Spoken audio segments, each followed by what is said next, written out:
मौन रहने का मतलब सिर्फ चुप रहना नहीं है, बल्कि कोई भी बात बहुत सारे शब्द बोलकर समझाने की बजाय कम शब्दों में समझा देना ही मौन का सही अर्थ है। आप जितनी भी बातें बोलते हैं, उन्हें बोलने में समय और ऊर्जा खर्च होती है।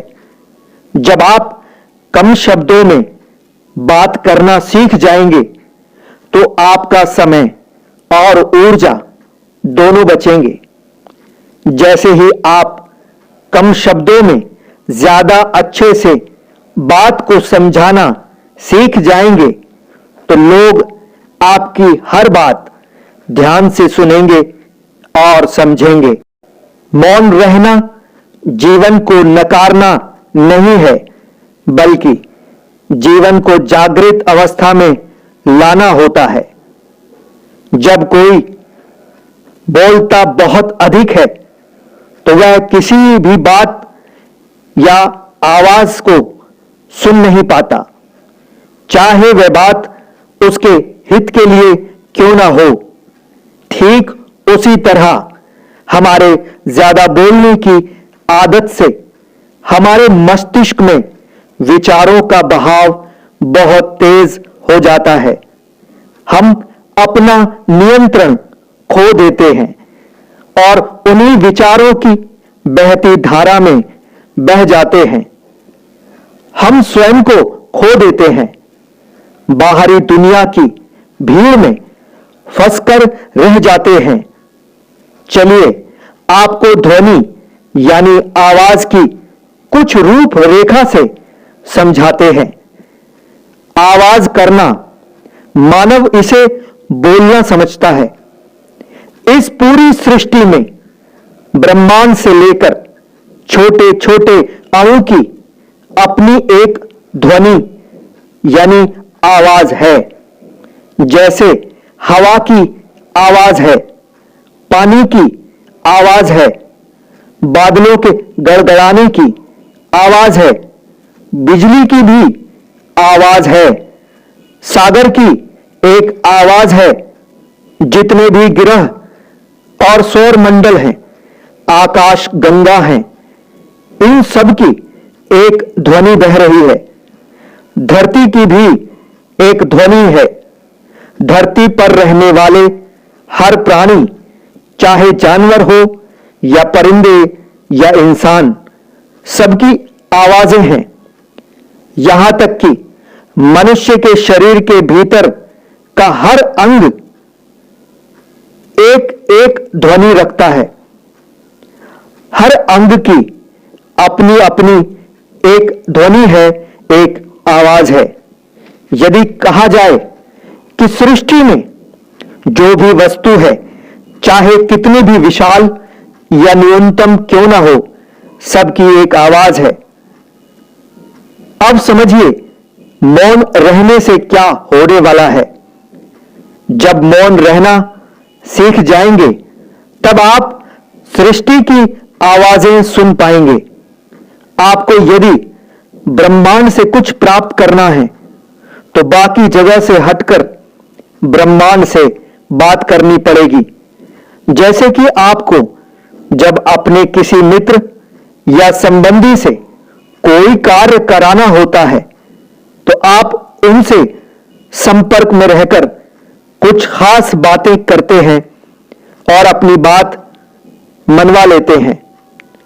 ज्यादातर लोगों को यह भी नहीं पता कि यह प्रकृति का ही नियम है कि आपका संपर्क और आपकी ध्वनि बड़ी शक्तिशाली है। यह सामने वाले को अपनी ओर आकर्षित करती है, और यही आकर्षण का नियम है जो प्राकृतिक है। इसे नकारा नहीं जा सकता। तो जब यह सत्य आपको पता चल ही गया है, तो बाहर का शोर मचाने या सुनने की बजाय भीतर की आवाजें सुनिए। यह तभी संभव है जब आप मौन रहना सीख जाएंगे। जब आप प्रकृति की आवाजें सुनेंगे, तो आपका संपर्क प्रकृति से सीधा जुड़ जाएगा।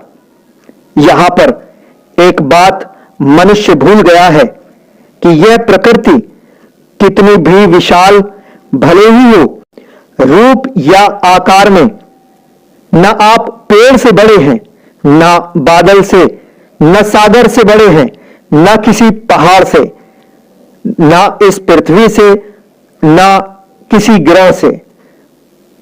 अर्थ यह है कि प्रकृति के आकार और आपके आकार की कोई तुलना नहीं, परंतु यह जान लीजिए, यह प्रकृति मनुष्य की सेवा में कार्यरत है।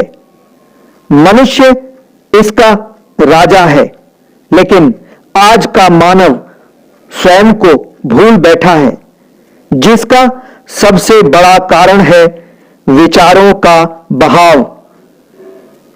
मानव विचारों के बहाव के भंवर में फंसकर स्वयं से दूर हो गया और प्रकृति से भी दूर हो गया। तो मौन एक रास्ता है प्रकृति से संपर्क साधने का और स्वयं के दर्शन करने का। जब आप मौन को अपनाते हैं, तब आप बेकार की बाहरी ध्वनियों से स्वयं को स्वतंत्र कर लेते हैं और स्वयं की ध्वनि सुनते हैं।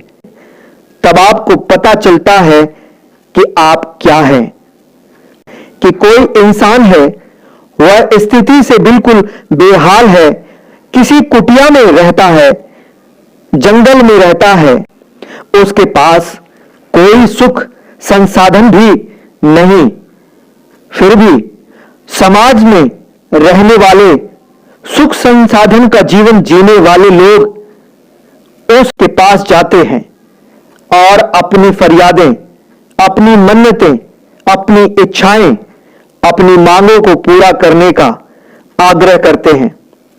और वह इंसान जो वो चाहते हैं, जो उनकी मनोकामना है, उन्हें पूर्ण भी करा देते हैं। तो यह कैसे संभव है? अब आप सोचते हैं कि वह तो एक संत है और हम कुछ भी नहीं। यह आपकी भूल है। उसमें और आप में सिर्फ इतना अंतर है कि वह मौन की साधना से, विचारों के भंवर से ऊपर उठकर प्रकृति के साथ संपर्क में आ चुके हैं। उन्होंने प्रकृति से बात करना सीख लिया है। वह मौन का रहस्य जान चुके हैं। सुनने की शक्ति का प्रयोग करके प्रकृति की भाषा सीख ली है। यह है मानव की क्षमता। ब्रह्मांड भी आपसे बात करता है, किंतु आपके चुप ना रहने के कारण आप बहुत सारी आवाजें सुन नहीं पाते। जैसे आप जिनसे भी बातें करते हैं, उन्हीं की आवाजें पहचानते हैं, उनकी प्रवृत्ति क्या है समझ लेते हैं, उनसे कैसे काम कराना है सीख जाते हैं। ठीक वैसे ही जब आप प्रकृति की आवाज सुनते हैं और समझते हैं, तो प्रकृति से आपकी बातचीत शुरू हो जाती है। फिर वो होता है जिसे साधारण लोग चमत्कार कहते हैं। आप सोचिए आपको क्या करना चाहिए। जैसे जैसे तुम ज्यादा बोलने की प्रवृत्ति में जाते हो, आपकी स्मृतियां कम हो जाती हैं, जागरूकता नष्ट हो जाती है। 90% उपद्रव मनुष्य के जीवन में अधिक बोलने के कारण ही पैदा होते हैं। क्या होता है? बोलते समय आपकी जागरूकता समाप्त हो जाती है और जब बोलते हैं तो सारा ध्यान बाहर लग जाता है जिससे बोल रहे हैं, स्वयं को भूल जाते हैं। 90% लोग अपने बोलने के कारण ही इस माया जाल में फंसे हैं। बात में से बात बोलते चले गए और कुछ ऐसा बोल बैठे कि उसका बोझ जीवन भर उठाना पड़ रहा है। जीवन का अर्थ ही बदल जाता है। तो असल में मौन है जागरूकता आपकी कि आप क्या सोच रहे हैं। जब यह आप देखने लगते हैं, अपने भीतर की आवाज को सुनने लगते हैं, तभी आपका विचारों पर संतुलन शुरू हो जाता है। मौन का सही अर्थ है विचारों का सही से संग्रह करना, स्वयं से संपर्क साधना और प्रकृति में बह रही ध्वनियों का ज्ञान प्राप्त करना, जिससे आप स्वयं क्या हैं यह ज्ञान आपको मिलता है और आप अपने जीवन का अर्थ समझ पाते हैं।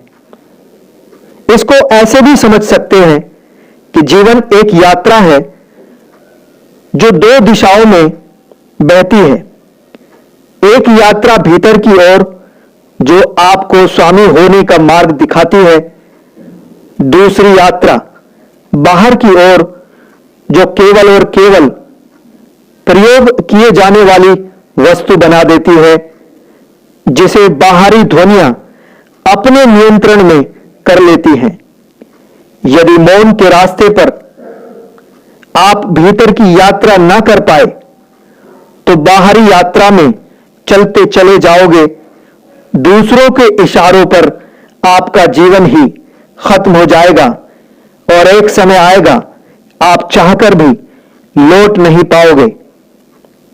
तो मौन आपको आपके भीतर की यात्रा कराकर सर्वशक्तिमान के दर्शन कराता है।